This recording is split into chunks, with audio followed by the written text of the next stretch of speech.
Falando agora dos nossos hermanos na Argentina.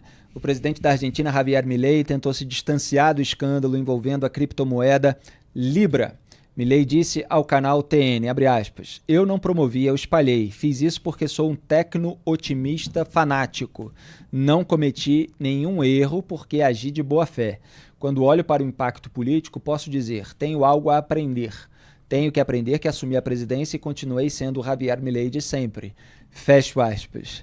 O governo argentino anunciou no fim de semana uma investigação urgente a respeito do episódio. Após a iniciativa de Milei envolvendo a Libra na sexta-feira 14, o valor do token disparou. Porém, horas depois, o presidente argentino recuou e decidiu não continuar divulgando a iniciativa após o colapso da criptomoeda. O episódio gerou acusações de fraude e pedidos de julgamento político. Com isso, Milei decidiu encaminhar o caso ao escritório anticorrupção para apurar possíveis condutas impróprias de membros do governo, incluindo ele próprio. A moeda digital sem lastro real foi apresentada como um projeto privado destinado a impulsionar a economia argentina, focado em financiar pequenos negócios e startups. No entanto, a iniciativa foi rapidamente criticada por economistas, especialistas em criptomoedas e membros da oposição que alertaram para o risco de um golpe ou esquema Ponzi. Duda Teixeira, eu estava dizendo no intervalo que o Milei ele tem um lado aloprado. Isso apareceu inclusive quando ele, num discurso, disse que o Elon Musk comprou a CNN, lembra? A CNN americana? E, nossa, então assim, ele dá essas manifestações de tiozão do WhatsApp, só que no cargo da presidência da República. Isso não pode ser visto como outra coisa, menos grave, né? No mínimo, é uma irresponsabilidade tremenda. E ele, com o seu estilo fanfarrão, ainda quer dizer que não errou e tal, que agiu de boa fé, etc. Não pega bem, né, Dudu? Não pega bem, acho que ele não foi cuidadoso, né? Ele, como presidente, deveria pensar antes de mandar qualquer mensagem nas redes sociais ou de compartilhar qualquer coisa. Assessor não falta. Exato. E, como você citou, esse caso da CNN é um deles, né? Ele pega e vai compartilhando e publicando qualquer coisa muito rapidamente, sem pensar muito a respeito. E até uma das argumentos que ele dá para se defender, ele fala assim, olha, eu compartilhei isso aí, assim como eu compartilho outras centenas de coisas que me aparecem, né? Então, assim, olha, não dá para eu realmente ser responsável por tudo que eu compartilho nas redes sociais. Eu mergulhei nesse assunto aí hoje à tarde. O Milei, ele, em várias coisas, ele tem razão, né? Ele tenta amenizar, olha, eu mal conheci essas pessoas, ele não foi a pessoa que criou essa criptomoeda chamada Libra, então não dá para dizer que ele teve lucro com isso. Ele, depois que vê que o negócio é meio estranho, ele tira a publicação do ar. Era uma publicação que estava numa conta pessoal, não estava na conta do presidente. Então, tudo isso, assim, ele tem uma certa razão. Agora, é claro, onde que ele errou, né? Ele, como presidente, ele acabou dando credibilidade, né? Ou sancionando essa moeda, essa criptomoeda. E aí, tinha ali vários indícios de que aqui a coisa realmente foi um golpe ou uma fraude, né?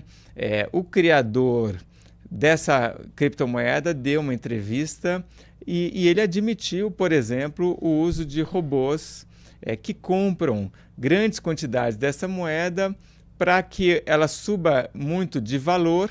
E aí começa a subir, aí mais gente começa a ser atraída para comprar, e aí quando o valor está alto, o sujeito que criou, ele pega e tira, né?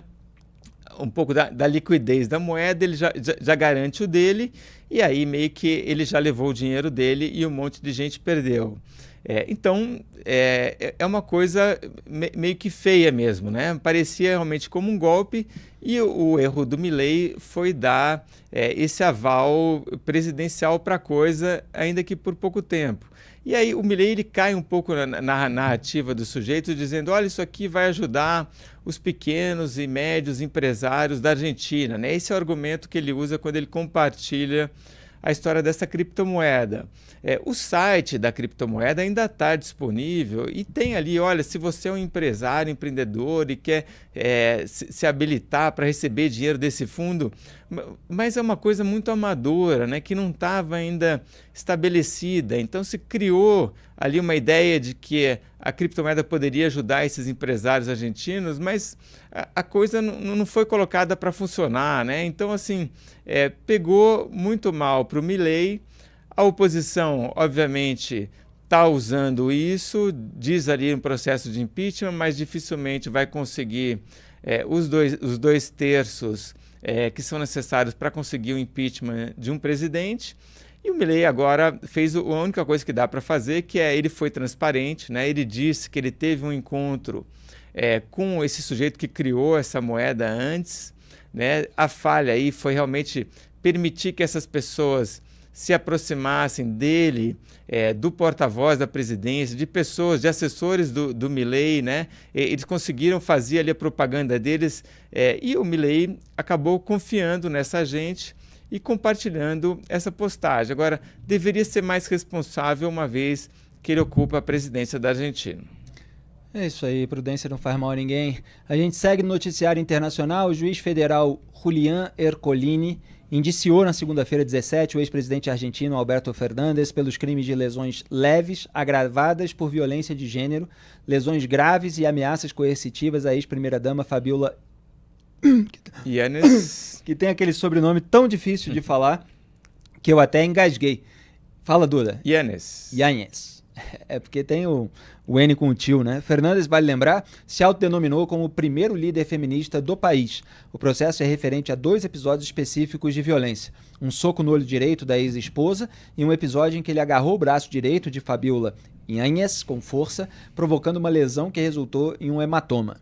Ambos os casos ocorreram na suíte da Quinta de Olivos, residência oficial do presidente da Argentina. Segundo o juiz, Fernandes usou violência psicológica e física contra Fabiola. Isso incluía assédio, intimidação, controle, indiferença, insultos, acusações, desrespeito, negação de palavras, desprezo e hostilidade, de acordo com o magistrado. Para ele, o peronista também usou condicionamento econômico para manipular e continuar a exercer poder e controle sobre a ex-primeira-dama. Antes de comentar, vamos lembrar o que disse Alberto Fernandes em discurso no Dia Internacional da Mulher em 2022, esse vídeo que eu resgatei quando a gente começou a tratar desse assunto e legendei em português. Pode soltar. Hemos ido en socorro de 128.000 mujeres violentas que padecen la violencia de género. Y a mí realmente me da tranquilidad saber que una mujer que padece violencia de género pueda contar con el Estado para socorrerla. Y me alegra que el Estado lo haga y tengan la certeza que vamos a socorrer a esas 128.000 mujeres y a las que padezcan la violencia de género. Pero quiero que todos escuchen, me da vergüenza que en la Argentina una mujer padezca violencia de género. Y por lo tanto, debemos entender de una vez por todas que eso no puede seguir ocurriendo.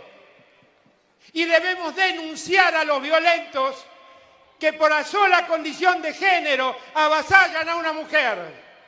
Como debemos también no tolerar a los violentos que no aceptan la diversidad de género, porque todos tenemos derechos, los mismos derechos en esta sociedad. Tá aí, sem vergonha que tenha violência de gênero contra uma mulher na Argentina e estava lá, de acordo com a justiça até esse momento, cometendo violência de gênero contra a sua própria esposa. Quer dizer, é o retrato da hipocrisia, Duda Teixeira. Os casos que a gente tem evidência aconteceram em junho de 2021, então menos de um ano antes do Alberto Fernandes dar esse discurso aí que a gente assistiu ele como presidente da Argentina.